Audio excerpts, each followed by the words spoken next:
কাচ্চি ডাইনে যাবো না কাচ্চি ভাই যাবো? যেহেতু কুষ্টিয়ায় কাচ্চি ভাই ফেমাস, কাচ্চি ভাই যাবো, চলো। চলেন।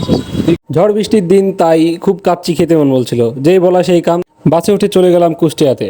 কুষ্টিয়ায় গিয়ে আমিও রনি ভাই কিছু মার্কেট করে নিলাম। এরপর সরাসরি চলে গেলাম কাচ্চি ভাইয়ের সামনে। কাচ্চি ভাইয়ের সামনে কনফিউশনে পড়ে গেলাম যে কাচ্চি ডাইনে যাবো না কাচ্চি ভাইয়ে। চলে গেলাম কাচ্চি ভাইয়ে। ভিতরে ঢুকে দেখি সুন্দর পরিবেশ, একটু সেলফি উঠাই নিলাম। এত সুন্দর পরিবেশে কাচ্চি খাওয়ার মজাই আলাদা। ভাই, আপনার কাচ্চি ভাই এসে কেমন লাগছে? তো আর দেরি না করে ঝটপট একটা টেবিলে বসে অর্ডার দিয়ে দিলাম। প্রথমে আমাদের টেবিলে হাজির হয়ে গেল এক বোতল পানি, সালাদ, একটি কাবাব এবং অবশেষে সেই সুস্বাদু কাচ্চি ও বাদামের শরবত।